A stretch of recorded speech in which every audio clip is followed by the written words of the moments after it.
Hey everyone, welcome back. Thank you for patiently waiting on your daily Polestar news. We've got some huge news, some huge update for the Polestar fans, for the Polestar 4 from Thomas Ingerleth, our CEO, actually. The new amazing news is that the Polestar 3 SUV, the Polestar 4 SUV Coupe, the Polestar 5 GT Sport Sedan, and the Polestar 6 Roadster have all been in the same location for the first time. So the UAE is hosting COP28 in a few months. Polestar will be there to advocate for transparency in the car industry and an accelerated shift to sustainable mobility. And yes, already stirring up interest by showing off our beauties. So these are some images of the Polestar vehicles, of course. The beautiful Polestar 6, of course, absolutely stunning, and all the top Polestar vehicles in a line. Of course, the Polestar 2 is not there, unfortunately. They want to show off the lineup, the future of EVs to come. That's what they want to show off. And I like it. I love these images. Now, Thomas Ingerleth, the CEO, did speak with CNBC. He spoke with And Murphy in Abu Dhabi, of course, about the latest EV lineup and about the perspective looking forward in terms of profitability for Polestar. Let me just say, I love the Polestar 4 just sitting behind Thomas Ingerleth. The front looks amazing. It looks better than any Tesla I've ever seen. So that's a winning design right there. It looks stunning. It looks good. It looks sexy. It looks handsome. It looks great. It looks wonderful. I'm telling you, I've got that car on my radar. So let's find out what Polestar CEO has to say in this conversation. So what are the markets where you're seeing the most demand today? Polestar specific. Europe, of course, is our home turf and where we had a very, very strong start. UK is a very strong market for us. We see, of course, great fit for our brand with the market here in UAE. Very clearly that kind of embracing this premiumness of our product is a good fit. And then, of course, we have to talk about China because don't know, have you been there recently? The last two times I've been there now in spring. It's amazing to see after the pandemic how the Chinese market came out of it like nothing has happened, like they were just researching, developing, full speed on. And when you see how, with what strengths and really a firework of new cars they're coming out, that's quite impressive. And what type of sales, in terms of percentage, do you expect to extract from this region in particular? We're talking about the UAE, the GCC broadly. Generally, the split of Polestar in the future will be around 40% Europe, 30% Americas, 30% the Asia-Pacific market. This region here indeed could make up as much as 10% of Polestar sales in the future. So that's why we really show the presence here and invest a lot of energy and care of this market. One of the main challenges in this part of the world, though, Very is nice. just the accessibility to charging stations. The infrastructure just simply doesn't exist because of a lack of investment in that space. How do you solve that challenge? Well, there is investment going to happen. I mean, the government, there's a really ambitious program in place. The whole journey towards 2050 becoming a climate neutral economy and country. Of course, we embrace that a lot and see big potential in having this sufficient charging infrastructure.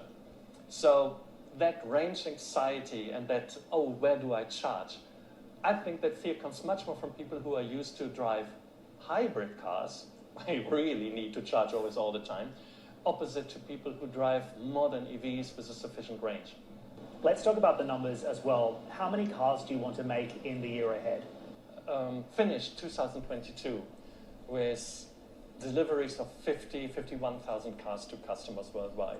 Very nice. Now ahead in 2023, a target of going somewhere between 60 and 70,000 cars. So that is an up of, I think, 26%. But of course, there will be a big step in 24 happening when Polestar 3 and 4 will ship in and really put, of course, a nice volume up, our range growing from 1 to 3 cars. And one of the big investor questions as well is the pathway to profitability. I know you've said before 2024, 2025 could be a possible timeline, but can you expand on that and how soon before you can actually start making money here? Well, obviously, the whole business model of Polestar, the journey was set up to reach within a time where these 4 cars here on stage will be on the market, that we can achieve a turnaround with that model range. Now we have to have these cars on the road, so 2026, when the Roadster joins the family, we definitely have the ambition to have a profitable company at that point in time. So those were some words, some very good words from our very own CEO, Thomas Ingerloff. I think that was well spoken, to be honest, because it's really next year, 2024, when the Polestar 3 and the Polestar 4 will really start being shipped out to customers in higher frequency of numbers. Of course, we know the Polestar 3 was supposed to join the market in Q4 this year, but it's been delayed. But that's just the Polestar 3. The Polestar 4, on the other hand, is still on schedule to join the market in Q4, and I believe they'll be starting in China. And of course, that's a smart thing to do because majority of these vehicles are built in China. I think all of the Polestar vehicles right now are built in China, so it's the best place to start delivering straight away to customers. But at least that will be some positive input towards the end of the year and obviously heading into the new year. But it's really and truly next year that Polestar will really start delivering on its promise. And I think the Polestar 4 will be a special model. It will be a favorite model of customers. It's a beautiful car, to say the least. Now, what's happened to the share thus far since the Q1 results were announced? Now, since the Q1 results were announced, the share price has dipped, yes, and we've seen a few moments when the share price was having a small recovery here and there, but nothing really promising for now. Honestly, I want to keep the share price at this price for as long as possible so I can buy as much as I can, because going towards the end of this year, I have a feeling that the share price will be doing a lot better, anywhere from $6 to $9 and maybe even to $10, which was my original estimate for this year before the Q1 results were announced and before Polestar announced the reduction in guidance of delivery vehicles. But I'm still bullish that the share price can easily hit anywhere from $6 to $9 this year.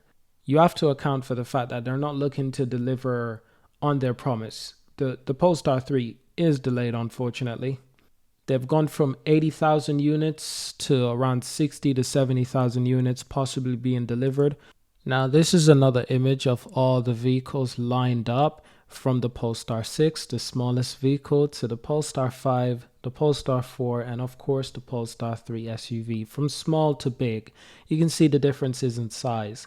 And the Polestar 3 is a huge SUV. It's a big SUV. And you can clearly see that the Polestar 4 is somewhere between the Polestar 5 and the Polestar 3. So it's a small SUV. Just wanted to get that out there, but it is nice to see all the cars finally in the same room together. That's quite something. So with everything happening with Polestar recently, the share price dipping, just everything in the space, in the EV space right now, it's kind of crazy, to be honest. But Nvidia seems to be doing some crazy stuff. Nvidia share price have exploded. Seriously. So let's just take a look at the share price. If we look at the last 5 days, this is what it looks like. I have no idea what's happened with Nvidia, but the share price shot up from just around $300 to a high of $386. No idea what's happened there. I have no idea what's happened there. I think a lot of people will be talking about this because you don't really see this in the market that often. And of course, we know that Nvidia supplies a lot of their software to EV companies such as Polestar. Now, this doesn't impact Polestar because they have no direct link except for Polestar using some of Nvidia's parts. But still, it's interesting to see where the software industry is going. It's absolutely blowing up. But that is it for this video. Thank you for watching. Remember to subscribe to our newsletter. There's a link in the description. You can subscribe on our website on the homepage. Hope you enjoyed this video. Leave a like, leave a comment, subscribe to the YouTube channel as well. And I'll see you in our next video. Peace.